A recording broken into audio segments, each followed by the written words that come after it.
ವಿದ್ಯಾರ್ಥಿಗಳೇ, ಎಲ್ರಿಗೂ ಈ ದಿನದ ಆನ್ಲೈನ್ ತರಗತಿಗೆ ಸ್ವಾಗತ.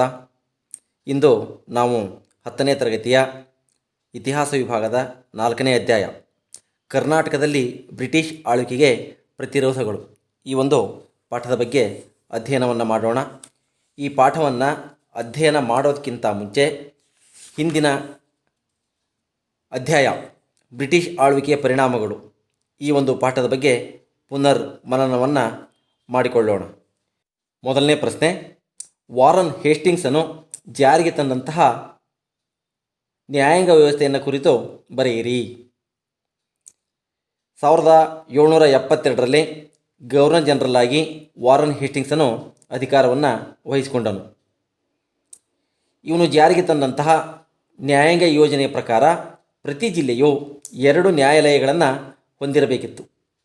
ಮೊದಲನೇದಾಗಿ ದಿವಾನಿ ಅದಾಲತ್ ಎಂಬ ನಾಗರಿಕ ನ್ಯಾಯಾಲಯಗಳು, ಎರಡನೇದಾಗಿ ಫೌಜದಾರಿ ಅದಾಲತ್ ಎಂಬ ಅಪರಾಧ ನ್ಯಾಯಾಲಯಗಳು. ಇಲ್ಲಿ ನಾಗರಿಕ ನ್ಯಾಯದಾನದ ಸಂದರ್ಭದಲ್ಲಿ ಹಿಂದೂಗಳಿಗೆ ಹಿಂದೂ ಶಾಸ್ತ್ರಗಳ ಪ್ರಕಾರ ಮತ್ತು ಮುಸ್ಲಿಮರಿಗೆ ಶರಿಯತ್ ಕಾನೂನುಗಳ ಪ್ರಕಾರ ನ್ಯಾಯವನ್ನು ನೀಡಲಾಗುತ್ತಿತ್ತು. ಅಪರಾಧ ಪ್ರಕರಣಗಳಿಗೆ ಸಂಬಂಧಿಸಿದಂತೆ ಎಲ್ಲರಿಗೂ ಇಸ್ಲಾಂ ಕಾನೂನುಗಳ ಅನುಸಾರ ವಿಚಾರಣೆಯನ್ನು ನಡೆಸಲಾಗುತ್ತಿತ್ತು. ಬ್ರಿಟಿಷರ ಕಾಲದಲ್ಲಿ ಪೊಲೀಸ್ ವ್ಯವಸ್ಥೆಯಲ್ಲಿ ತಂದಂತಹ ಸುಧಾರಣೆಗಳು ಯಾವುವು? ಶಾಂತಿ ಮತ್ತು ಸುವ್ಯವಸ್ಥೆಯನ್ನು ಕಾಪಾಡುವ ಜವಾಬ್ದಾರಿಯನ್ನು ಹೊತ್ತಿರುವಂಥ ವರ್ಗವೇ ಪೊಲೀಸರು.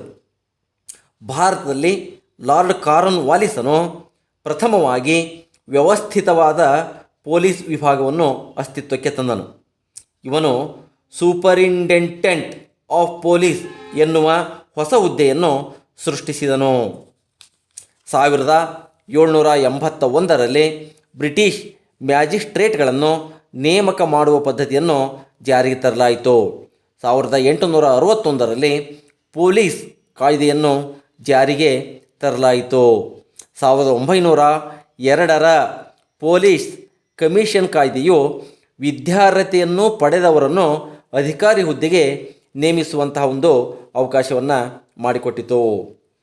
ಭಾರತದಲ್ಲಿ ಬ್ರಿಟಿಷ್ ಶಿಕ್ಷಣದ ಪರಿಣಾಮಗಳು ಯಾವುವು? ಭಾರತೀಯರು ಆಧುನಿಕತೆ, ಜಾತ್ಯತೀತತೆ, ಪ್ರಜಾಪ್ರಭುತ್ವ, ವೈಜ್ಞಾನಿಕ ಆಲೋಚನಾ ಕ್ರಮದ ಜೊತೆಗೆ ರಾಷ್ಟ್ರೀಯವಾದಿ ದೃಷ್ಟಿಕೋನಗಳನ್ನು ಬೆಳೆಸಿಕೊಳ್ಳಲು ಸಾಧ್ಯವಾಯಿತು.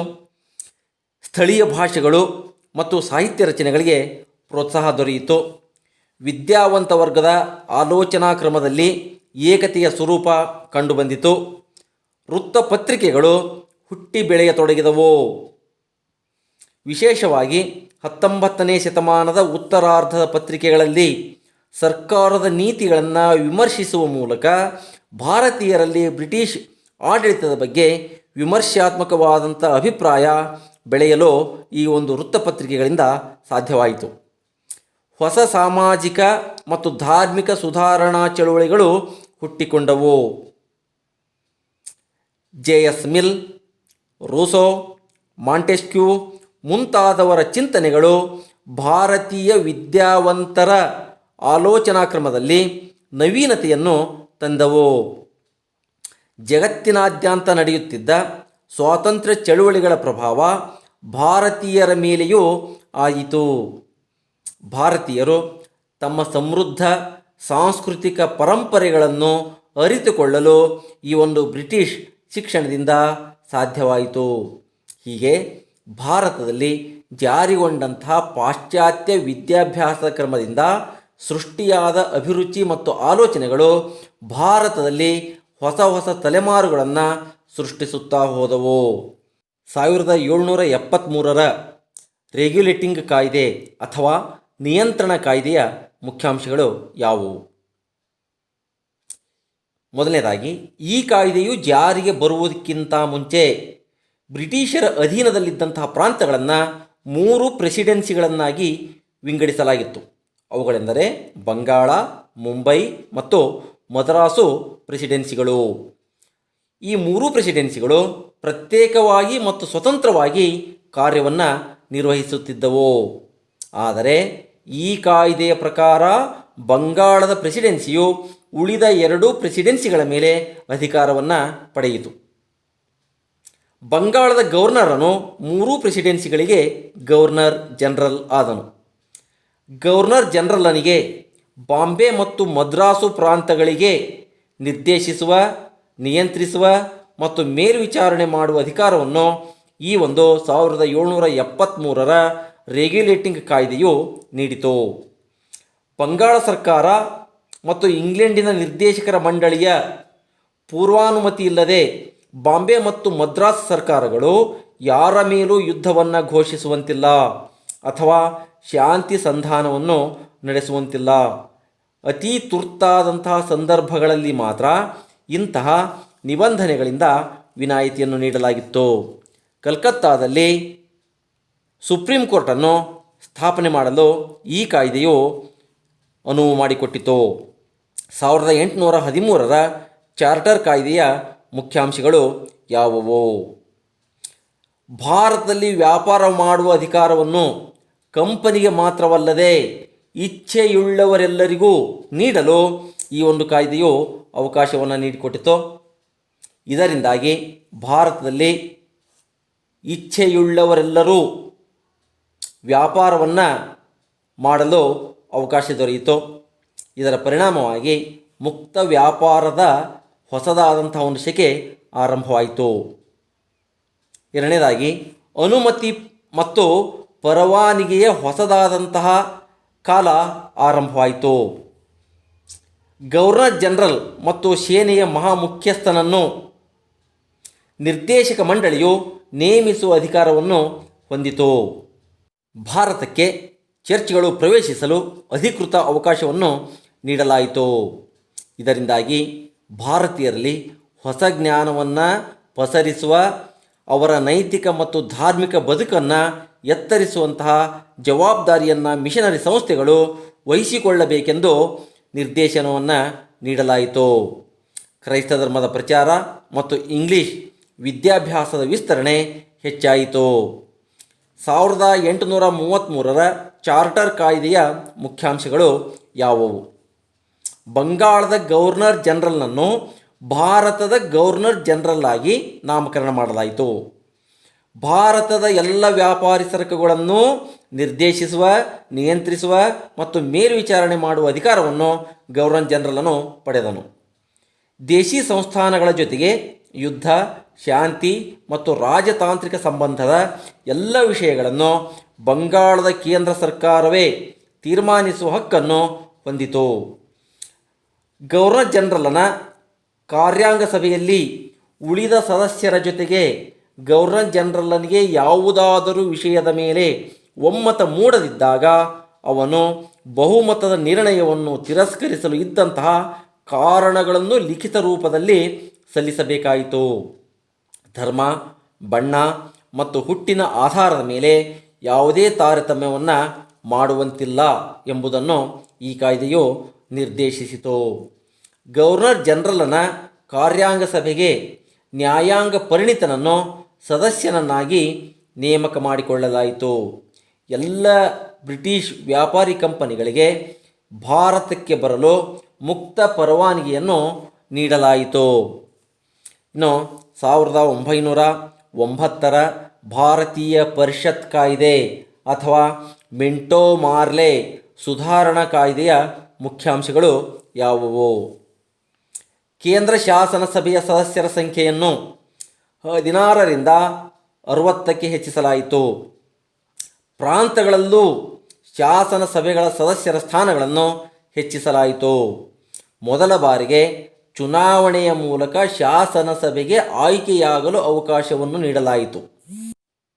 ಮುಸ್ಲಿಮರಿಗೆ ಪ್ರತ್ಯೇಕ ರಾಜಕೀಯ ಪ್ರಾತಿನಿಧ್ಯ ನೀಡುವ ಪ್ರತ್ಯೇಕ ಚುನಾವಣಾ ಮತಗಟ್ಟೆ ವ್ಯವಸ್ಥೆಯನ್ನು ಈ ಕಾಯ್ದೆಯು ಜಾರಿಗೆ ತಂದಿತು. 1919ರ ಭಾರತೀಯ ಪರಿಷತ್ ಕಾಯ್ದೆಯ ಮುಖ್ಯಾಂಶಗಳು ಯಾವುವು? ಕೇಂದ್ರದಲ್ಲಿ ದ್ವಿಸದನ ಶಾಸಕಾಂಗ ರಚನೆಗೆ ಅವಕಾಶ ನೀಡಲಾಯಿತು. ಪ್ರಾಂತ್ಯಗಳಲ್ಲಿ ದ್ವಿಸರ್ಕಾರ ಪದ್ಧತಿಗೆ ಅವಕಾಶ ನೀಡಲಾಯಿತು. ಭಾರತಕ್ಕೆ ಒಬ್ಬ ಹೈ ಕಮಿಷನರ್ನನ್ನು ನೇಮಕ ಮಾಡಲಾಯಿತು. ಸ್ವಯಂ ಆಡಳಿತವುಳ್ಳ ಸ್ಥಳೀಯ ಸಂಸ್ಥೆಗಳ ಅಭಿವೃದ್ಧಿಗೆ ಭರವಸೆ ನೀಡಲಾಯಿತು. ಕೇಂದ್ರದ ಬಜೆಟ್ನಿಂದ ಪ್ರಾಂತ್ಯಗಳ ಬಜೆಟನ್ನು ಬೇರ್ಪಡಿಸಲಾಯಿತು. ಪ್ರತ್ಯೇಕ ಚುನಾವಣಾ ಮತಗಟ್ಟೆ ವ್ಯವಸ್ಥೆಯನ್ನು ಮುಸ್ಲಿಂ, ಸಿಖ್, ಆಂಗ್ಲೋ ಭಾರತೀಯರು ಮತ್ತು ಯುರೋಪಿಯನ್ನರಿಗೂ ವಿಸ್ತರಿಸಲಾಯಿತು. 1935ರ ಭಾರತ ಸರ್ಕಾರದ ಕಾಯ್ದೆಯ ಮುಖ್ಯಾಂಶಗಳು ಯಾವುವು? ಬ್ರಿಟಿಷ್ ಪ್ರಾಂತಗಳ, ದೇಶೀಯ ಸಂಸ್ಥಾನಗಳ ಹಾಗೂ ಆಶ್ರಿತ ರಾಜರುಗಳನ್ನು ಒಳಗೊಂಡಂತಹ ಅಖಿಲ ಭಾರತ ಒಕ್ಕೂಟವನ್ನು ರಚಿಸಲು ಅವಕಾಶ ನೀಡಿತು. ಕೇಂದ್ರದಲ್ಲಿ ದ್ವಿಸರ್ಕಾರವನ್ನು ಸ್ಥಾಪಿಸಲಾಯಿತು. ಭಾರತೀಯ ರಿಸರ್ವ್ ಬ್ಯಾಂಕ್ ಸ್ಥಾಪನೆಗೆ ಅವಕಾಶವನ್ನು ನೀಡಿತು. ಪ್ರಾಂತಗಳಲ್ಲಿ ದ್ವಿಸರ್ಕಾರವನ್ನು ರದ್ದುಗೊಳಿಸಿ ಪ್ರಾಂತ್ಯಗಳಿಗೆ ಸ್ವಾಯತ್ತತೆಯನ್ನು ನೀಡಲಾಯಿತು. ಭಾರತದಲ್ಲಿ ಫೆಡರಲ್ ಕೋರ್ಟ್ ಸ್ಥಾಪನೆಗೆ ಅವಕಾಶವನ್ನು ನೀಡಲಾಯಿತು.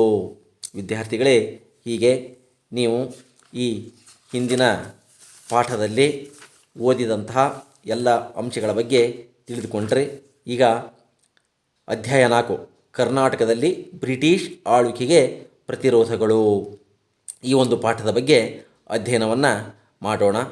ಈ ಒಂದು ಪಾಠದಲ್ಲಿ ಕಲಿಯುವಂಥ ಅಂಶಗಳು ಅಂದರೆ ಹೈದರಾಲಿ ಮತ್ತು ಟಿಪ್ಪು ಸುಲ್ತಾನ್, ಆಂಗ್ಲೋ ಮೈಸೂರು ಯುದ್ಧಗಳು, ದೋಂಡಿಯಾ ವಾಘ್, ಕಿತ್ತೂರಿನ ಬಂಡಾಯ, ಅದರಲ್ಲಿ ಚೆನ್ನಮ್ಮ ಮತ್ತು ಸಂಗೊಳ್ಳಿ ರಾಯಣ್ಣನ ಬಗ್ಗೆ ಅಧ್ಯಯನ ಮಾಡಲಿದ್ದೀರಿ. ಅಮರಸುಳ್ಳೆ ಬಂಡಾಯ, ಸುರಪುರ ಬಂಡಾಯ ಮತ್ತು ಹಲಗಲಿಯ ಬೇಡರ ದಂಗೆ, ಈ ಎಲ್ಲ ಅಂಶಗಳ ಬಗ್ಗೆ ಅಧ್ಯಯನವನ್ನು ಮಾಡೋಣ.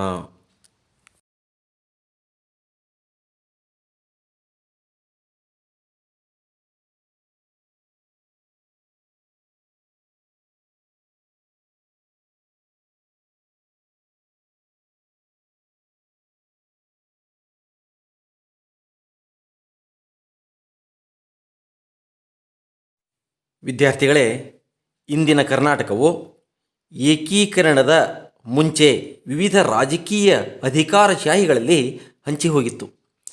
18ನೇ ಶತಮಾನದ ಮೊದಲ ಅರ್ಧ ಭಾಗದಲ್ಲಿ ಬ್ರಿಟಿಷರು ತಮ್ಮ ರಾಜಕೀಯ ಅಧಿಪತ್ಯವನ್ನು ಸ್ಥಾಪಿಸುವಂತಹ ಒಂದು ಪ್ರಯತ್ನವನ್ನು ಮಾಡಿದರು. ಜೊತೆಗೆ ವ್ಯಾಪಾರ ಮತ್ತು ಕೃಷಿ ಕ್ಷೇತ್ರಗಳಲ್ಲಿ ಜನರನ್ನು ತಮ್ಮ ಹಿತಾಸಕ್ತಿಗಳಿಗಾಗಿ ಶೋಷಿಸಲಿಕ್ಕೆ ಆರಂಭ ಮಾಡಿದರು. ಈ ಶೋಷಣೆಗಳು ಕರ್ನಾಟಕವೂ ಸೇರಿದಂತೆ ದೇಶದ ವಿವಿಧ ಭಾಗಗಳಲ್ಲಿ ಅಸ್ಥಿರತೆಯನ್ನು ಉಂಟು ಮಾಡಿದವು. ದೇಶೀಯ ರಾಜರುಗಳು ರಾಜಕೀಯ ಅಸ್ಥಿರತೆಯನ್ನು ಅನುಭವಿಸತೊಡಗಿದರು. ಇದರಿಂದ ಕರ್ನಾಟಕದ ಬಹುತೇಕ ಭಾಗಗಳು ಬ್ರಿಟಿಷರ ವಿರುದ್ಧ ಬಂಡೇಳಲು ಆರಂಭ ಮಾಡಿದವು. ಆದರೆ ಈ ಒಂದು ಸಂದರ್ಭದಲ್ಲಿ ಇದ್ದಂತಹ ಜಮೀನ್ದಾರರು, ಸಂಸ್ಥಾನಗಳ ರಾಜರು ತಮ್ಮ ಒಂದು ಐಕ್ಯತೆಯನ್ನು ಪ್ರದರ್ಶಿಸದೆ ವೈಯಕ್ತಿಕ ಸಾಧನೆಗಾಗಿ ತಮ್ಮ ಒಂದು ಹೋರಾಟವನ್ನು ಆರಂಭ ಮಾಡಿದರು. ಹೀಗೆ ಐಕ್ಯತೆಯನ್ನು ಸಾಧಿಸಲು ಪ್ರಯತ್ನಿಸದೆ ಒಬ್ಬೊಬ್ಬರಾಗಿಯೇ ವಿಘಟಿತ ರೂಪದಲ್ಲಿ ಬ್ರಿಟಿಷರ ವಿರುದ್ಧ ಬಂಡೇಳುವಂತಹ ಒಂದು ಪ್ರಯತ್ನವನ್ನು ಮಾಡಿದರು. ಈ ಹಿನ್ನೆಲೆಯಲ್ಲಿ ಮೈಸೂರು ರಾಜ್ಯದ ರಾಜಕೀಯ ಸಂಕ್ರಮಣವನ್ನು ಬಳಸಿಕೊಂಡು ಹೈದರಾಲಿ ಮತ್ತು ಅವನ ಮಗ ಟಿಪ್ಪು ಸುಲ್ತಾನರು ಬ್ರಿಟಿಷರ ವಿರುದ್ಧ ದಕ್ಷಿಣ ಭಾರತದಲ್ಲಿ ಬ್ರಿಟಿಷರನ್ನು ವಿರೋಧಿಸಲಿಕ್ಕೆ ಆರಂಭ ಮಾಡಿದರು. 1761ರಿಂದ 1799ರ ಮಧ್ಯೆ ಹೈದರಾಲಿ ಮತ್ತು ಅವನ ಮಗ ಟಿಪ್ಪು ಸುಲ್ತಾನರು ಬ್ರಿಟಿಷರ ವಿರುದ್ಧ ಬಂಡಾಯವನ್ನು ಎದ್ರು. ಭಾರತದ ಇತಿಹಾಸದಲ್ಲಿ 18ನೇ ಶತಮಾನವನ್ನು ರಾಜಕೀಯ ಸಮಸ್ಯೆಗಳ ಶತಮಾನ ಎಂದು ಕರೆಯುತ್ತಾರೆ. ಇದಕ್ಕೆ ಅನೇಕ ಕಾರಣಗಳಿವೆ. ಮೊದಲನೆಯದಾಗಿ, ಮೊಘಲ್ ಚಕ್ರವರ್ತಿ ಔರಂಗಜೇಬನು ಮರಣವನ್ನು ಹೊಂದಿದ್ದು. ಎರಡನೆಯದಾಗಿ, 1704ರಲ್ಲಿ ಚಿಕ್ಕದೇವರಾಜ ಒಡೆಯರ ಮರಣ. ಮೂರನೆಯದಾಗಿ, ಕಾರ್ನಾಟಿಕ್ ಪ್ರದೇಶದ ಅಧಿಕಾರಕ್ಕಾಗಿ ಕಿತ್ತಾಟಗಳು. ಹೀಗೆ ಈ ಮೂರು ಕಾರಣಗಳಿಂದಾಗಿ ಭಾರತದ ಇತಿಹಾಸದಲ್ಲಿ 18ನೇ ಶತಮಾನವನ್ನು ರಾಜಕೀಯ ಸಮಸ್ಯೆಗಳ ಶತಮಾನ ಎಂದು ಕರೆಯುತ್ತಾರೆ. ಈಗ ಮೊದಲನೆಯ ಕಾರಣ ಮೊಘಲ್ ಚಕ್ರವರ್ತಿ ಔರಂಗಜೇಬನ ಮರಣ. ಇವನು 1707ರಲ್ಲಿ ಮರಣವನ್ನು ಹೊಂದಿದ. ಇವನ ಮರಣದಿಂದಾಗಿ ಮೊಘಲರ ರಾಜಕೀಯ ಸಾರ್ವಭೌಮತ್ವ ಕುಗ್ಗಿಹೋಯಿತು. ಜೊತೆಗೆ ದಕ್ಷಿಣ ಭಾರತದಲ್ಲಿ ಮೊಘಲರ ರಾಜಕೀಯ ಹತೋಟಿಯು ತಪ್ಪಿಹೋಯಿತು. ಎರಡನೇ ಕಾರಣ, 1704ರಲ್ಲಿ ಚಿಕ್ಕದೇವರಾಜ ಒಡೆಯರ್ರವರು ಮರಣವನ್ನು ಹೊಂದಿದರು. ಇದರಿಂದಾಗಿ ಮೈಸೂರು ರಾಜ್ಯದ ರಾಜಕೀಯ ಬೆಳವಣಿಗೆಯ ಮೇಲೆ ಹಲವಾರು ರೀತಿಯಾದಂತಹ ದುಷ್ಪರಿಣಾಮಗಳು ಬೀರಿದವು. ಇವರ ಮರಣದಿಂದಾಗಿ ಉತ್ತರಾಧಿಕಾರತ್ವದ ಸಮಸ್ಯೆ ಕಂಡುಬಂದಿತು. ಜೊತೆಗೆ ಆಡಳಿತವೂ ಸಹಿತ ಕುಸಿದು ಹೋಯಿತು. ಹೈದರಾಲಿ ಇವನು ಒಬ್ಬ ಸಾಮಾನ್ಯ ಸೈನಿಕನಾಗಿ ಮೈಸೂರು ರಾಜ್ಯದ ಸೇವೆಗೆ ಸೇರಿದ್ದನು. ತನ್ನ ಚಾಣಾಕ್ಷ ರಾಜಕೀಯ ನಡೆಗೆ ಈತ ಹೆಸರಾಗಿದ್ದನು. ಇಮ್ಮಡಿ ಕೃಷ್ಣರಾಜ ಒಡೆಯರ ಕಾಲದಲ್ಲಿ ಕಾರ್ನಾಟಿಕ್ ಯುದ್ಧಗಳಲ್ಲಿ ಮೈಸೂರಿನ ಪರವಾಗಿ ಪಾಲ್ಗೊಂಡಿದ್ದನು. ದಿಂಡಿಗಲ್ನ ಫೌಜುದಾರನಾಗಿದ್ದಂತಹ ಇವನು ಫ್ರೆಂಚರ ಮತ್ತು ಇಂಗ್ಲಿಷರ ಯುದ್ಧ ತಂತ್ರಗಳನ್ನು ಗಮನಿಸಿ ಅನುಸರಿಸಿದನು. ಮೈಸೂರಿನ ರಾಜಕೀಯ ಬೆಳವಣಿಗೆಯನ್ನು ಸೂಕ್ಷ್ಮವಾಗಿ ಗಮನಿಸುತ್ತಿದ್ದ ಇವನು ದೇವನಹಳ್ಳಿ ಮುತ್ತಿಗೆಯ ಸಂದರ್ಭದಲ್ಲಿ ಮತ್ತು ಆರ್ಕಾಟಿನ ನಿಜಾಮನ ವಿಷಯಕ್ಕೆ ಸಂಬಂಧಿಸಿದ ಸೈನಿಕ ಕಾರ್ಯಾಚರಣೆಯಲ್ಲಿ ಈತ ಪ್ರವರ್ಧಮಾನಕ್ಕೆ ಬಂದನು. ಸೈನಿಕರನ್ನು ತನ್ನ ವಿಶ್ವಾಸಕ್ಕೆ ತೆಗೆದುಕೊಳ್ಳುವಲ್ಲಿ ಸಫಲನಾದನು. ಬಹುಬೇಗನೆ ನವಾಬ್ ಹೈದರ್ ಅಲಿ ಖಾನ್ ಎಂಬ ಹೆಸರನ್ನು ಸಹ ಪಡೆದನು. ಶಸ್ತ್ರಾಸ್ತ್ರಗಳ ಉಪಯೋಗ ಮತ್ತು ಪ್ರಯೋಗಗಳಲ್ಲಿ ಖ್ಯಾತಿಯನ್ನು ಗಳಿಸಿದನು.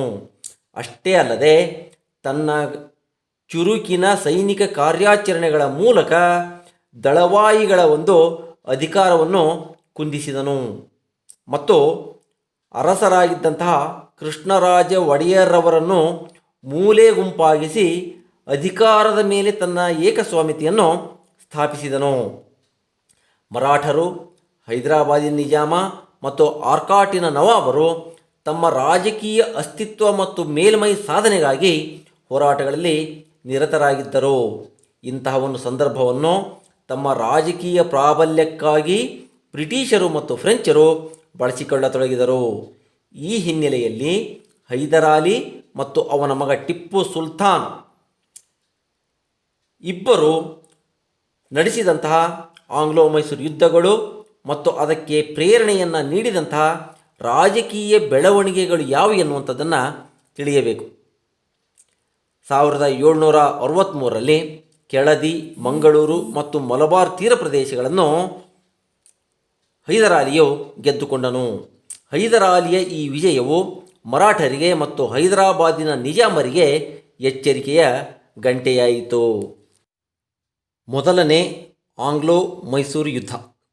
ಈ ಯುದ್ಧವು 1767ರಿಂದ 1769ರವರೆಗೆ ನಡೆಯಿತು.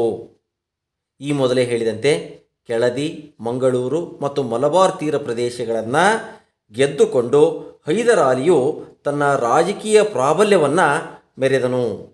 ಇದರಿಂದಾಗಿ ಬ್ರಿಟಿಷರು, ಹೈದರಾಬಾದಿನ ನಿಜಾಮ ಮತ್ತು ಮರಾಠರಲ್ಲಿ ಅಸಹನೆ ಉಂಟಾಯಿತು. ಆಗ ಬ್ರಿಟಿಷರು ತಮ್ಮ ಸಾಮ್ರಾಜ್ಯಶಾಹಿ ಧೋರಣೆಗೆ ಮುಳ್ಳಾಗಿ ಪರಿಣಮಿಸಿದ್ದಂತಹ ಹೈದರಾಲಿಯನ್ನು ರಾಜಕೀಯವಾಗಿ ಕುಗ್ಗಿಸಲು ಹಲವಾರು ತಂತ್ರಗಳನ್ನು ಮಾಡಲಾರಂಭಿಸಿದರು. ಜೊತೆಗೆ ಹೈದರಾಲಿಯ ವಿರುದ್ಧ ಬ್ರಿಟಿಷರು, ಮರಾಠರು ಮತ್ತು ನಿಜಾಮರು ಸೇರಿಕೊಂಡು ತ್ರಿಪಕ್ಷ ಒಕ್ಕೂಟವನ್ನು ರಚನೆ ಮಾಡಿಕೊಂಡರು.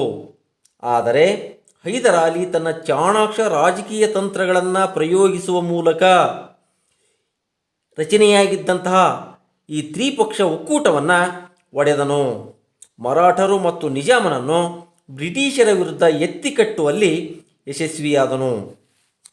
ಇದೇ ಸಂದರ್ಭದಲ್ಲಿ ಆರ್ಕಾಟ್ನಲ್ಲಿ ರಾಜಕೀಯ ಸಮಸ್ಯೆಗಳು ಕಂಡುಬಂದವು. 1767ರಲ್ಲಿ ಹೈದರಾಲಿ ಮತ್ತು ನಿಜಾಮ ಬ್ರಿಟಿಷರ ಆಶ್ರಿತ ದೇಶೀಯ ಸಂಸ್ಥಾನವಾಗಿದ್ದಂತಹ ಆರ್ಕಾಟಿಗೆ ಮುತ್ತಿಗೆಯನ್ನು ಹಾಕಿದರು. ಇದರಿಂದಾಗಿ ಯುದ್ಧವು ಆರಂಭವಾಯಿತು. ತಿರುಚನಾಪಳ್ಳಿ, ತಿರುವಣ್ಣಾಮಲೈ, ಅಂಬೂರು ಮೊದಲಾದ ಸ್ಥಳಗಳಲ್ಲಿ ಯುದ್ಧಗಳು ನಡೆದವು. ಈ ಸಂದರ್ಭದಲ್ಲಿ ಹೈದರಾಲಿಯು ಮಿಂಚಿನ ಸೈನಿಕ ಕಾರ್ಯಾಚರಣೆಗಳನ್ನು ನಡೆಸಿದನು. ಆಗ ಬ್ರಿಟಿಷ್ ಸೈನ್ಯ ಅನೇಕ ಸ್ಥಳಗಳನ್ನು ವಶಪಡಿಸಿಕೊಂಡಿತು. ಜೊತೆಗೆ ಇದರಿಂದಾಗಿ ಹೈದರನಿಗೆ ತಾತ್ಕಾಲಿಕ ಹಿನ್ನಡೆ ಉಂಟಾಯಿತು. ಜೊತೆಗೆ ಮುಂಬಯಿಯ ಬ್ರಿಟಿಷ್ ಸೈನ್ಯ ಯುದ್ಧರಂಗವನ್ನು ಪ್ರವೇಶಿಸಿತು. ಹೈದರ್ ಈ ಯುದ್ಧವನ್ನು ತನ್ನ ಪ್ರತಿಷ್ಠೆಯ ಸಂಕೇತವೆಂದು ಭಾವಿಸಿ ಕಾರ್ಯಾಚರಣೆಯನ್ನು ಮುಂದುವರಿಸಿದನು. 1769 ವೇಳೆಗೆ ಆತನ ಸೈನ್ಯ ಮದರಾಸಿನ ಪ್ರಾಂತ್ಯವನ್ನು ತಲುಪಿತು. ಇದರಿಂದಾಗಿ ಬ್ರಿಟಿಷರಲ್ಲಿ ನಡುಕ ಉಂಟಾಯಿತು. ಆಗ ಅನಿವಾರ್ಯವಾಗಿ ಬ್ರಿಟಿಷರು ಹೈದರಾಲಿಯೊಂದಿಗೆ ಚರ್ಚೆ ಮತ್ತು ಸಂಧಾನಗಳ ಮೂಲಕ ಮದ್ರಾಸ್ ಒಪ್ಪಂದವನ್ನು ಮಾಡಿಕೊಂಡಿತು. ಹೀಗೆ ಮೊದಲನೇ ಆಂಗ್ಲೋ ಮೈಸೂರು ಯುದ್ಧವು 1769 ಸಹಿ ಹಾಕಲ್ಪಟ್ಟು ಮದ್ರಾಸ್ ಒಪ್ಪಂದದೊಂದಿಗೆ ಮುಕ್ತಾಯವಾಯಿತು. ಈ ಮದ್ರಾಸ್ ಒಪ್ಪಂದದ ಮುಖ್ಯಾಂಶಗಳು ಏನು ಅಂದರೆ, ಗೆದ್ದ ಪ್ರದೇಶಗಳ ಹಸ್ತಾಂತರ ಮಾಡುವಂಥದ್ದು, ಜೊತೆಗೆ ಹೈದರ್ನ ಮೇಲೆ ಆಕ್ರಮಣ ಮಾಡಿದಾಗ ಇಂಗ್ಲಿಷ್ ಸೈನ್ಯವು ಸಹಾಯ ಮಾಡುವುದಾಗಿ ಭರವಸೆಯನ್ನು ನೀಡಿತು. ಎರಡನೆಯ ಆಂಗ್ಲೋ ಮೈಸೂರು ಯುದ್ಧ 1780 1784 ಎರಡನೆಯ ಆಂಗ್ಲೋ ಮೈಸೂರು ಯುದ್ಧವು ನಡೆಯಿತು. ತಿರುವಾಂಕೂರು ಮತ್ತು ತಂಜಾವೂರು ರಾಜ್ಯಗಳಲ್ಲಿನ ರಾಜಕೀಯ ಸನ್ನಿವೇಶಗಳು ಈ ಯುದ್ಧಕ್ಕೆ ಕಾರಣವಾದವು. ಮದ್ರಾಸು ಒಪ್ಪಂದ ದಕ್ಷಿಣ ಭಾರತದಲ್ಲಿ ತಾತ್ಕಾಲಿಕವಾಗಿ ರಾಜಕೀಯ ಬೆಳವಣಿಗೆಗಳನ್ನು ತಡೆಹಿಡಿದಿತ್ತು. ಆದರೆ ಬ್ರಿಟಿಷರು ಮದ್ರಾಸ್ ಒಪ್ಪಂದದ ಷರತ್ತುಗಳನ್ನು ಉಲ್ಲಂಘಿಸಿದರು. ಮೊದಲನೆಯ ಆಂಗ್ಲೋ ಮೈಸೂರು ಯುದ್ಧದ ಒಪ್ಪಂದದಂತೆ ಇಲ್ಲಿ ಇಂಗ್ಲಿಷರು ಹೈದರಾಲಿಗೆ ನೆರವಿಗೆ ಬರಲಿಲ್ಲ. ಮರಾಠರು ಮಾಧವರಾಯನ ನೇತೃತ್ವದಲ್ಲಿ ಸೈನ್ಯವನ್ನು ನಡೆಸಿ ಶ್ರೀರಂಗಪಟ್ಟಣದ ಕಡೆಗೆ ನುಗ್ಗಿದಾಗ ಹೈದರಾಲಿಯು ಬ್ರಿಟಿಷರ ಸಹಾಯವನ್ನು ಅಪೇಕ್ಷಿಸಿದನು. ಆದರೆ ಬ್ರಿಟಿಷರು ಇದನ್ನು ತಿರಸ್ಕರಿಸಿ ಮದ್ರಾಸು ಒಪ್ಪಂದಕ್ಕೆ ವಿರುದ್ಧವಾಗಿ ನಡೆದುಕೊಂಡರು. ಮಾಹೆಯು ಫ್ರೆಂಚರ ವಸಾಹತುವಾಗಿದ್ದು ಹೈದರಾಲಿಯ ನಿಯಂತ್ರಣಕ್ಕೆ ಒಳಪಟ್ಟಿತ್ತು. ಆಗ ಬ್ರಿಟಿಷರು ಮಾಹೆಯನ್ನು ವಶಪಡಿಸಿಕೊಂಡರು.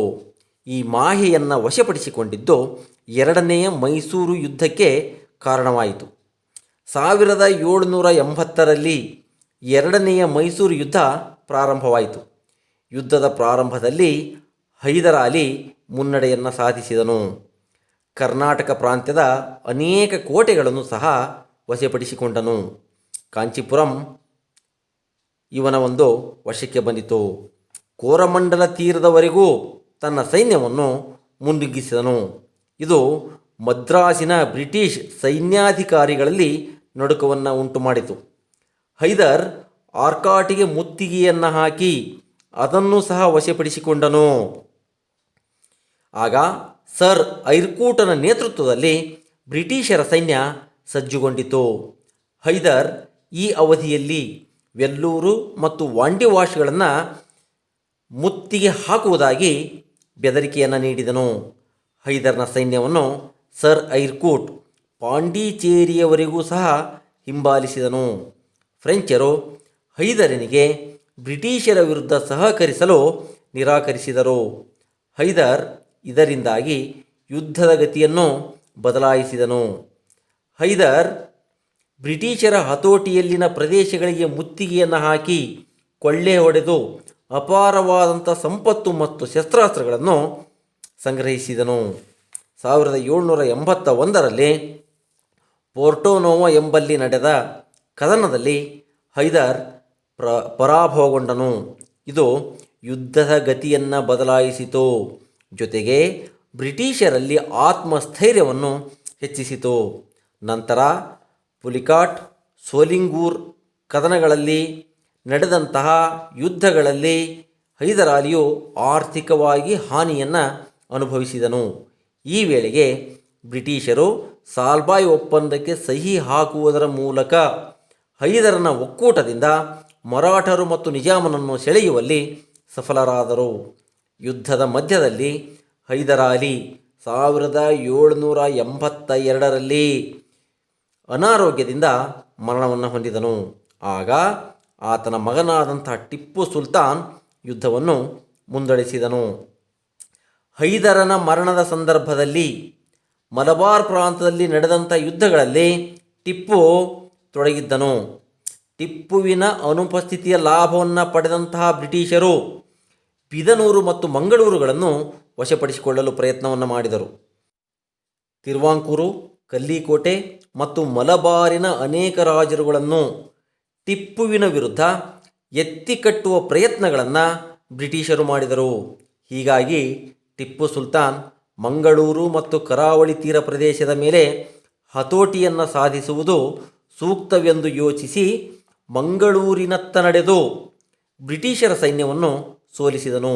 ಕೊನೆಗೆ 1784ರಲ್ಲಿ ಮಂಗಳೂರು ಒಪ್ಪಂದದ ಮೂಲಕ ಎರಡನೆಯ ಆಂಗ್ಲೋ ಮೈಸೂರು ಯುದ್ಧವು ಮುಕ್ತಾಯವಾಯಿತು.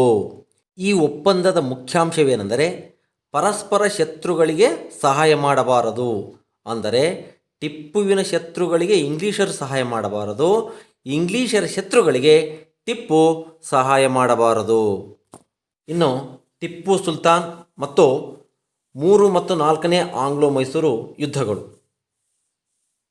ಬ್ರಿಟಿಷರನ್ನು ತನ್ನ ರಾಜ್ಯ ವಿಸ್ತರಣೆಯ ನೀತಿಗೆ ಅಡ್ಡಪಡಿಸುತ್ತಿರುವ ಶತ್ರುಗಳು ಎಂದು ಭಾವಿಸಿ ಅವರನ್ನು ಓಡಿಸುವ ಗಂಭೀರವಾದಂಥ ಪ್ರಯತ್ನಗಳನ್ನು ಮಾಡಿದಂಥವನು ಟಿಪ್ಪು ಸುಲ್ತಾನ್.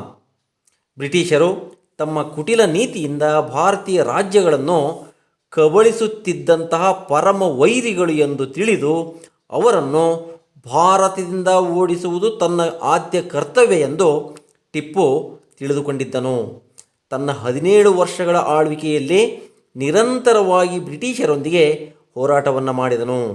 ಅವನು ಬ್ರಿಟಿಷರ ಸಾಮರ್ಥ್ಯ, ತಂತ್ರ, ಕುತಂತ್ರ ಮತ್ತು ಚಾಣಾಕ್ಷ ನೀತಿಗಳನ್ನು ಸ್ಪಷ್ಟವಾಗಿ ಅರ್ಥ ಮಾಡಿಕೊಂಡಿದ್ದನು. ಬ್ರಿಟಿಷರಿಗೆ ವ್ಯಾಪಾರದಲ್ಲಿ ನಷ್ಟವಾದಲ್ಲಿ ಅದು ಅವರ ರಾಜಕೀಯ ಸ್ವಾಮ್ಯತೆಯನ್ನು ಕುಂದಿಸುತ್ತದೆ ಎಂದೂ ಸಹ ಅರಿತಿದ್ದು ಬ್ರಿಟಿಷರನ್ನು ವಿರೋಧಿಸುತ್ತಿದ್ದವರನ್ನು ಸಂಘಟಿಸುವ ಮತ್ತು ಅವರ ನೆರವನ್ನು ಅಪೇಕ್ಷಿಸಲು ಪ್ರಯತ್ನಿಸಿದನು. ಅವರಿಗೆ ವ್ಯಾಪಾರದಲ್ಲಿ ಲಾಭವಾಗದಂತೆ ನೋಡಿಕೊಳ್ಳುವ ಮೂಲಕ ವ್ಯಾಪಾರದ ಮೇಲೆ ಅವರು ಸಾಧಿಸಿದ್ದ ಏಕಸ್ವಾಮ್ಯತೆಯನ್ನು ಮುರಿಯುವ ಪ್ರಯತ್ನಗಳನ್ನು ನಡೆಸಿದನು. ಇವು ಬ್ರಿಟಿಷರಲ್ಲಿ ಟಿಪ್ಪುವಿನ ವಿರುದ್ಧ ಮತ್ತಷ್ಟು ದ್ವೇಷ ಭಾವನೆಗಳನ್ನು ಮೂಡಿಸಿದವು. 3ನೇ ಆಂಗ್ಲೋ ಮೈಸೂರು ಯುದ್ಧ. ಈ ಯುದ್ಧಕ್ಕೆ ನೇರವಾದಂಥ ಕಾರಣ ಎಂದರೆ ತಿರುವಾಂಕೂರು ರಾಜಕಾರಣಕ್ಕೆ ಸಂಬಂಧಿಸಿದಂಥ ಪ್ರಶ್ನೆ. ತಿರುವಾಂಕೂರು ರಾಜ್ಯದ ರಾಜ ನೆರೆಯ ಕೊಚ್ಚಿ ಸಂಸ್ಥಾನದಲ್ಲಿ ಬ್ರಿಟಿಷರ ಬೆಂಬಲದಿಂದ ಕೋಟೆಯನ್ನು ನಿರ್ಮಿಸಿದ್ದನು ಮತ್ತು ಆತನು ಡಚ್ಚರಿಂದ ಆಯಕೋಟ ಮತ್ತು ಕಂಗನೂರು ಕೋಟೆಗಳನ್ನು ಪಡೆದುಕೊಂಡಿದ್ದನು. ಇದು ಮಂಗಳೂರು ಒಪ್ಪಂದದ ಷರತ್ತುಗಳ ಉಲ್ಲಂಘನೆಯಾಗಿತ್ತು. ಬ್ರಿಟಿಷರು ಜನರಲ್ ಮೆಡೋಸನ ನಾಯಕತ್ವದಲ್ಲಿ ಕಾರವಾರ, ಕೊಯಮತ್ತೂರು, ದಿಂಡಿಗಲ್ ಮೊದಲಾದ ಪ್ರದೇಶಗಳನ್ನು ವಶಪಡಿಸಿಕೊಂಡರು. ಇದಕ್ಕೆ ವಿರುದ್ಧವಾಗಿ ಟಿಪ್ಪು ಸುಲ್ತಾನ್ ಬಾರಾಮಹಲ್ ಪ್ರಾಂತದ ಮೇಲೆ ಮುತ್ತಿಗೆಯನ್ನು ಹಾಕಿ ಸತ್ಯಮಂಗಲವನ್ನು ವಶಪಡಿಸಿಕೊಂಡನು. ನಂತರ ತಿರುಚನಾಪಳ್ಳಿಯ ಮೇಲೆ ಮುತ್ತಿಗೆಯನ್ನು ಹಾಕಿ ಅದನ್ನು ವಶಪಡಿಸಿಕೊಳ್ಳುವ ನಿಟ್ಟಿನಲ್ಲಿ ತನ್ನ ಸೈನಿಕ ಕಾರ್ಯಾಚರಣೆಯನ್ನು ನಡೆಸಿದರೂ ಸಹ ಅದು ಫಲವನ್ನು ನೀಡಲಿಲ್ಲ. ಈ ಸಮಯದಲ್ಲಿ ಲಾರ್ಡ್ ಕಾರ್ನ್ ವಾಲಿಸನು ಬ್ರಿಟಿಷ್ ಸೈನ್ಯದ ನಾಯಕತ್ವವನ್ನು ವಹಿಸಿಕೊಂಡನು. ಇದು ಯುದ್ಧದ ಗತಿಯನ್ನು ಬದಲಾಯಿಸಿತು. ಬ್ರಿಟಿಷ್ ಸೈನ್ಯ ಲಾರ್ಡ್ ಕಾರ್ನ್ ವಾಲಿಸನ ನೇತೃತ್ವದಲ್ಲಿ ಕೋಲಾರ ಮತ್ತು ಹೊಸಕೋಟೆ ಪ್ರದೇಶಗಳನ್ನು ವಶಪಡಿಸಿಕೊಂಡು ಬೆಂಗಳೂರಿನತ್ತ ಮುನ್ನುಗ್ಗಿತು. ಬೆಂಗಳೂರನ್ನು ವಶಪಡಿಸಿಕೊಂಡು ಕೋಟೆಯನ್ನು ಹಾಳು ಮಾಡಿತು. ಬೆಂಗಳೂರನ್ನು ವಶಪಡಿಸಿಕೊಂಡ ಕಾರ್ನ್ ವಾಲಿಸ್ ಟಿಪ್ಪುವಿನ ನಿರ್ನಾಮಕ್ಕಾಗಿ ನಿಜಾಮ ಮತ್ತು ಮರಾಠರ ನೆರವನ್ನು ಕೋರಿದನು. ಆಗ ನಿಜಾಮ ಮತ್ತು ಮರಾಠರ ಸಂಘಟಿತ ಸೈನ್ಯ ಬ್ರಿಟಿಷರೊಂದಿಗೆ ಸೇರಿಕೊಳ್ಳುವುದರ ಮೂಲಕ ಯುದ್ಧದ ಒಂದು ತಿರುವನ್ನು ಪಡೆದುಕೊಂಡಿತು. ಮರಾಠರು ಆಗ ಸವಣೂರು, ಗಜೇಂದ್ರಗಡ, ಲಕ್ಷ್ಮೇಶ್ವರ, ಹುಬ್ಬಳ್ಳಿ ಮೊದಲಾದ ಪ್ರದೇಶಗಳನ್ನು ವಶಪಡಿಸಿಕೊಂಡರು. 1792ರಲ್ಲಿ ಸಂಘಟಿತ ಸೈನ್ಯ ಒಂದೊಂದೇ ಆಗಿ ಕೋಟೆಗಳನ್ನು ವಶಪಡಿಸಿಕೊಂಡು ಶ್ರೀರಂಗಪಟ್ಟಣದ ಕಡೆಗೆ ಸಾಗಿತು. ರಾತ್ರಿ ವೇಳೆಯಲ್ಲಿ ಆ ಒಂದು ಕೋಟೆಯನ್ನು ಹಾಳುಗೆಡವಲಾಯಿತು. ಇದರಿಂದ ವಿಚಲಿತಗೊಂಡಂತಹ ಟಿಪ್ಪು ಸುಲ್ತಾನ್ ಬ್ರಿಟಿಷರೊಂದಿಗೆ ಒಪ್ಪಂದವನ್ನು ಮಾಡಿಕೊಳ್ಳಲು ನಿರ್ಧರಿಸಿದನು. ಈ ಒಂದು ಒಪ್ಪಂದವು ಟಿಪ್ಪು ಸುಲ್ತಾನನಿಗೆ ಅನಿವಾರ್ಯವೂ ಆಗಿತ್ತು. 1792ರಲ್ಲಿ ಅಸಮಾನ ಷರತ್ತುಗಳನ್ನು ಹೊಂದಿದ್ದಂತಹ ಶ್ರೀರಂಗಪಟ್ಟಣದ ಒಪ್ಪಂದಕ್ಕೆ ಟಿಪ್ಪು ಸುಲ್ತಾನನು ಸಹಿ ಹಾಕುವ ಮೂಲಕ ಯುದ್ಧಕ್ಕೆ ತೆರೆಯನ್ನು ನೀಡಿದನು. ಈ ಒಪ್ಪಂದದ ಅನ್ವಯ ಮೂರನೇ ಆಂಗ್ಲೋ ಮೈಸೂರು ಯುದ್ಧ ಕೊನೆಗೊಂಡಿತು. ಟಿಪ್ಪುವನ್ನು ಮಣಿಸಲು ಬ್ರಿಟಿಷರು ಶ್ರೀರಂಗಪಟ್ಟಣದ ಒಪ್ಪಂದದಲ್ಲಿ ಅಸಮಾನ ಷರತ್ತುಗಳು ಇರುವಂತೆ ನೋಡಿಕೊಂಡರು. ಆ ಷರತ್ತುಗಳು ಯಾವುವು ಅಂದರೆ, ಟಿಪ್ಪು ತನ್ನ ರಾಜ್ಯದ ಅರ್ಧ ಭಾಗವನ್ನು ಬ್ರಿಟಿಷರಿಗೆ ಬಿಟ್ಟು ಕೊಡಬೇಕಾಯಿತು. 3 ಕೋಟಿ ರೂಪಾಯಿಗಳನ್ನು ಯುದ್ಧದ ನಷ್ಟವನ್ನಾಗಿ ಕೊಡಬೇಕಾಯಿತು. ಯುದ್ಧ ನಷ್ಟ ಭರ್ತಿಗೆ ಗ್ಯಾರಂಟಿಯಾಗಿ ತನ್ನ 2 ಮಕ್ಕಳನ್ನು ಒತ್ತೆಯಾಗಿ ಇಡಬೇಕಾಯಿತು. ಮತ್ತು ಯುದ್ಧದ ಸಂದರ್ಭದಲ್ಲಿ ಸೆರೆ ಹಿಡಿಯಲಾಗಿದ್ದಂತಹ ಸೈನಿಕರನ್ನು ಬಿಡುಗಡೆಗೊಳಿಸುವುದು. ಹೀಗೆ ಈ ಒಪ್ಪಂದಗಳನ್ನು ಮಾಡಿಕೊಳ್ಳುವುದರ ಮೂಲಕ ಈ ಒಂದು ಯುದ್ಧ ಕೊನೆಗೊಂಡಿತು. ಇನ್ನು 4ನೆಯ ಆಂಗ್ಲೋ ಮೈಸೂರು ಯುದ್ಧ. ಟಿಪ್ಪು ಸುಲ್ತಾನ್ 3ನೆಯ ಆಂಗ್ಲೋ ಮೈಸೂರು ಯುದ್ಧದಲ್ಲಿನ ಸೋಲನ್ನು ವೈಯಕ್ತಿಕವಾಗಿ ಸ್ವೀಕರಿಸಿ ಅದನ್ನು ಒಂದು ಪ್ರಮುಖವಾದಂಥ ಸವಾಲು ಎಂದು ಪರಿಗಣಿಸಿದನು. ಒಪ್ಪಂದದ ಅನ್ವಯ ಬ್ರಿಟಿಷರ ನೇತೃತ್ವದಲ್ಲಿನ ಮಿತ್ರಕೂಟಕ್ಕೆ ನೀಡಬೇಕಾದಂಥ ಭೂಪ್ರದೇಶಗಳು ಮತ್ತು ಹಣವನ್ನು ಚಾಚೂ ತಪ್ಪದೆ ಸಲ್ಲಿಸಿ ಒತ್ತೆಯಾಳಾಗಿ ಕಳುಹಿಸಿಕೊಟ್ಟಿದ್ದಂತಹ ತನ್ನ 2 ಮಕ್ಕಳನ್ನು ಹಿಂದಕ್ಕೆ ಕರೆಯಿಸಿಕೊಂಡನು. ಟಿಪ್ಪು ಬ್ರಿಟಿಷರ ಅಧೀನದಲ್ಲಿದ್ದಂತಹ ಮಲಯಾಳಂ ಮಾತನಾಡುವ ಭೂಪ್ರದೇಶಗಳು ನ್ಯಾಯಯುತವಾಗಿ ತನಗೇ ಸೇರಬೇಕೆಂದು ವಾದಿಸಿದನು. ಆದರೆ ಅದನ್ನು ಬ್ರಿಟಿಷರು ಪುಷ್ಟೀಕರಿಸಲಿಲ್ಲ. 1798ರಲ್ಲಿ ಲಾರ್ಡ್ ವೆಲ್ಲಸ್ಲಿ ಭಾರತದ ಗವರ್ನರ್ ಜನರಲ್ನಾಗಿ ನೇಮಕಗೊಂಡನು. ಟಿಪ್ಪುವಿನ ವಿರೋಧಿ ರಾಜಕೀಯ ಚಟುವಟಿಕೆಗಳು ಈತನ ಅವಧಿಯಲ್ಲಿ ಚುರುಕುಗೊಂಡವು. ಟಿಪ್ಪು ಭಾರತೀಯ ರಾಜರ ಒಕ್ಕೂಟವನ್ನು ತನ್ನೆಡೆಗೆ ಸೆಳೆಯಲು ಮಾಡುತ್ತಿದ್ದ ಪ್ರಯತ್ನಗಳು ಹಾಗೂ ತಮ್ಮ ಬದ್ಧ ವೈರಿಗಳಾದಂತಹ ಫ್ರೆಂಚರೊಂದಿಗೆ ಟಿಪ್ಪು ಹೊಂದಿದ್ದಂತಹ ಸಂಬಂಧಗಳು ವೆಲ್ಲಸ್ಲಿಯಲ್ಲಿ ಟಿಪ್ಪುವಿನ ವಿಚಾರದಲ್ಲಿ ಮತ್ತಷ್ಟು ದ್ವೇಷ ಭಾವನೆಗಳನ್ನು ಬೆಳೆಸಿದವು. ಟಿಪ್ಪು ಬ್ರಿಟಿಷರ ವಿರುದ್ಧ ಫ್ರೆಂಚರ ಸಹಕಾರವನ್ನು ಪಡೆಯಲು ಪ್ರಯತ್ನಿಸಿ ರಾಯಭಾರಿಯನ್ನು ಗಳಿಸಿದ್ದನು. ಇದು ಬ್ರಿಟಿಷರಿಗೆ ಅಸಮಾಧಾನವನ್ನು ಉಂಟುಮಾಡಿತು. ಟಿಪ್ಪು ಮತ್ತು ಫ್ರೆಂಚರ ನಡುವಿನ ಸ್ನೇಹ ಮುಂದಕ್ಕೆ ತಮ್ಮ ಅಧಿಪತ್ಯಕ್ಕೆ ಮುಳ್ಳಾಗಬಹುದೆಂಬ ಭಾವನೆಗಳು ಬ್ರಿಟಿಷರಲ್ಲಿ ಬೆಳೆದವು. ಹೊಸ ಷರತ್ತುಗಳನ್ನು ಒಳಗೊಂಡಿರುವ ಒಂದು ಒಪ್ಪಂದವನ್ನು ಬ್ರಿಟಿಷರ ಮೇಲೆ ಹೇರಲಾಯಿತು. ಆದರೆ ಟಿಪ್ಪು ಅಮಾನವೀಯ ಮತ್ತು ಅಸಮಾನ ಷರತ್ತುಗಳನ್ನು ಒಳಗೊಂಡಿದ್ದಂತಹ ಇದನ್ನು ಒಪ್ಪಿಕೊಳ್ಳಲು ನಿರಾಕರಿಸಿದನು. ಇದು 4ನೆಯ ಆಂಗ್ಲೋ ಮೈಸೂರು ಯುದ್ಧಕ್ಕೆ ಕಾರಣವಾಯಿತು. 1799ರಲ್ಲಿ ಯುದ್ಧ ಆರಂಭವಾಯಿತು. ಅಭೇದ್ಯವಾದಂತಹ ಕೋಟೆಯನ್ನು ಬ್ರಿಟಿಷರು ಭೇದಿಸಿದರು. ಎರಡೂ ಸೈನ್ಯಗಳು ವೀರಾವೇಶದಿಂದ ಕಾದಾಡಿದವು. ಟಿಪ್ಪು ತನ್ನ ಸೈನ್ಯವನ್ನು ಹುರಿದುಂಬಿಸುತ್ತಾ ಹೋರಾಡಿ 1799ರಲ್ಲಿ ವೀರಮರಣವನ್ನು ಹೊಂದಿದನು. ಆತನ ಮರಣ ಬ್ರಿಟಿಷರಿಗೆ ಇಡೀ ಭಾರತವೇ ತಮ್ಮ ಕೈವಶವಾದಷ್ಟು ಸಂತೋಷವನ್ನು ನೀಡಿತು. ನಂತರ ಬ್ರಿಟಿಷರು ಟಿಪ್ಪುವಿನ ಹತೋಟಿಯಲ್ಲಿದ್ದಂಥ ಭೌಗೋಳಿಕ ಪ್ರದೇಶಗಳನ್ನು ಮರಾಠರು ಮತ್ತು ನಿಜಾಮರೊಂದಿಗೆ ಹಂಚಿಕೊಂಡರು. ಒಂದು ಸಣ್ಣ ಭೌಗೋಳಿಕ ಪ್ರದೇಶವು ಮೈಸೂರು ಒಡೆಯರ ರಾಜವಂಶದ ಪ್ರತಿನಿಧಿಗೆ ವರ್ಗಾಯಿಸಲ್ಪಟ್ಟಿತು. ಈ ಪ್ರದೇಶ ಮುಂದಿನ ದಿನಗಳಲ್ಲಿ ಮೈಸೂರು ಸಂಸ್ಥಾನವೆಂದು ಹೆಸರಾಯಿತು. ವಿದ್ಯಾರ್ಥಿಗಳೇ, ಇಲ್ಲಿವರೆಗೂ ನೀವು ಕರ್ನಾಟಕದಲ್ಲಿ ಬ್ರಿಟಿಷ್ ಆಳ್ವಿಕೆಗೆ ಪ್ರತಿರೋಧಗಳು ಈ ಒಂದು ಪಾಠದಲ್ಲಿ ಹೈದರಾಲಿ ಮತ್ತು ಟಿಪ್ಪು ಸುಲ್ತಾನ್ ಆಂಗ್ಲೋ ಮೈಸೂರು ಯುದ್ಧಗಳ ಬಗ್ಗೆ ತಿಳಿದುಕೊಂಡಿರಿ. ಈಗ ಈ ಒಂದು ಪಾಠಕ್ಕೆ ಸಂಬಂಧಪಟ್ಟಂತೆ ಪುನರ್ಮನನವನ್ನು ಮಾಡೋಣ. ಮೊದಲನೆಯ ಆಂಗ್ಲೋ ಮೈಸೂರು ಯುದ್ಧವು ನಡೆದದ್ದು 1767ರಿಂದ 1769ರವರೆಗೆ. ಎರಡನೆಯ ಆಂಗ್ಲೋ ಮೈಸೂರು ಯುದ್ಧವು ಮಂಗಳೂರು ಒಪ್ಪಂದದಿಂದ ಮುಕ್ತಾಯವಾಯಿತು.